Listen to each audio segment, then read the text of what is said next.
In this video, we will be talking about the nervous system, neurons, the structure of neurons, and how they communicate. And finally, we will be talking about action potential and resting potential. So first, let's begin with an overview of the nervous system. Everything you see, hear, smell, taste, or feel, and how you react to it has to do with the nervous system. This is because of electrical and chemical signals to and from nerve cells. Everything we do can be categorized into three main functions: the sensory input, integration, and motor output. Sensory input is what we understand through our senses like sight or smell. The picture of the brain is part of integration because the information gained from the sensory input is processed and the brain decides what should be done with it. Finally, the motor output is the response to the input. In the motor output, the nervous system activates certain parts of the bodies to complete the response. The nervous system consists of two main parts. There's the central nervous system, CNS, and the peripheral nervous system, PNS. The central nervous system includes the brain and the spinal cord, while the peripheral nervous system consists of all the nerves branching out from your brain and spine. The peripheral system main job is communication, and it works in both ways. The PNS consists of sensory division, which picks up sensory stimuli and sends the information to the brain. The motor division part of the PNS sends information from the brain to other parts of the body. The motor division also includes the somatic nervous system, which controls skeletal muscles, and the autonomic nervous system controls heartbeat, breathing, and other involuntary muscles. The autonomic nervous system includes the sympathetic division and the parasympathetic division. Next, we will be talking about neurons, the structure, and how they communicate.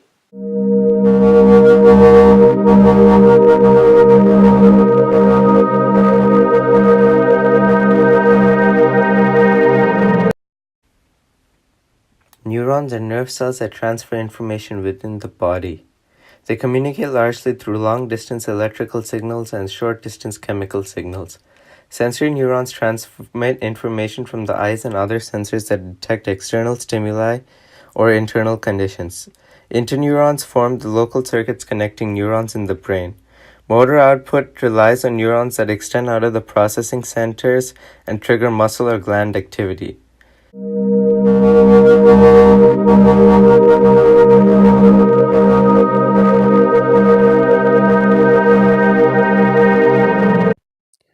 Now let's talk about the resting potential. First, we need to define the term membrane potential. It is a different voltage across the plasma membrane, and the voltage when the cell is not sending a signal is the resting potential.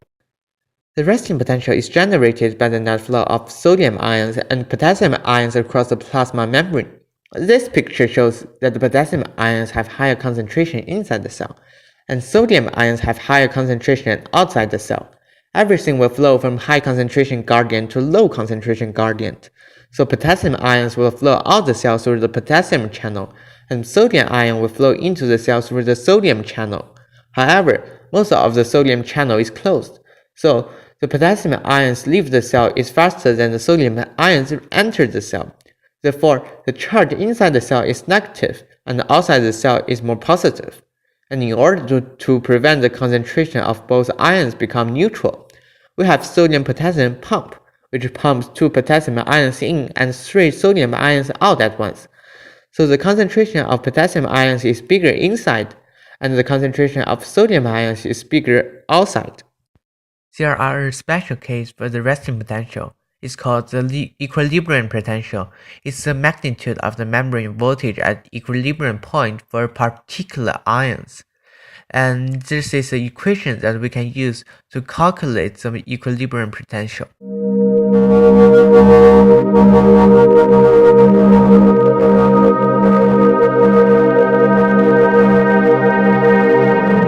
This picture shows what a high polarization, deep polarization, and action potential is.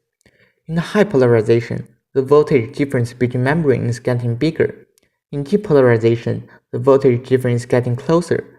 But if the voltage reaches a point called the threshold, all the voltage-gated channel will open and cause it to reach the action potential. This picture shows how the voltage-gated ion channels generate the action potential. There are 5 stages in total. The first stage is the resting stage. It's when the sodium and potassium channels are closed. The second stage is the depolarization stage.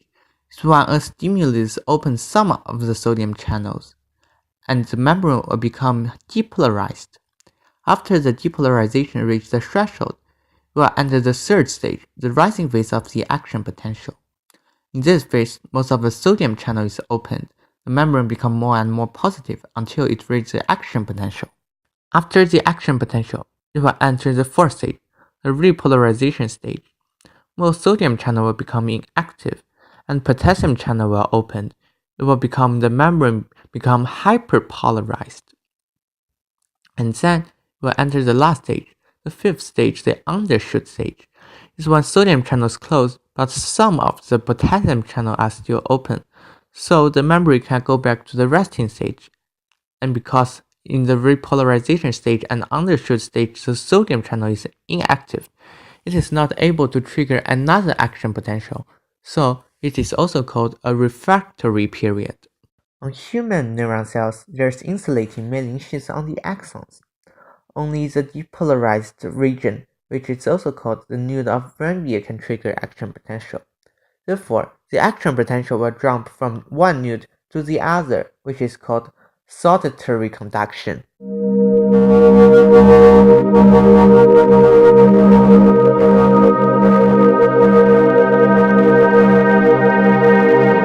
Neurons receive and transmit information because of cellular organization. A neuron has highly branched extensions called dendrites. The dendrites receive signals from other neurons. Neurons have a single axon, an extension that transmits signals to other cells. The cone-shaped base of an axon, the axon hillock, is usually where signals travel down the axon are generated. Near its other end, an axon usually divides into many branches. Each branched end of an axon transmits information to another cell at a junction called a synapse. In the synapse, the transmitting neuron is the presynaptic cell, and the neuron, muscle, or gland cell that receives the signal is the postsynaptic cell. The neurons of vertebrates and most invertebrates require supporting cells called glia. They insulate the axons of neurons and regulate extracellular fluid.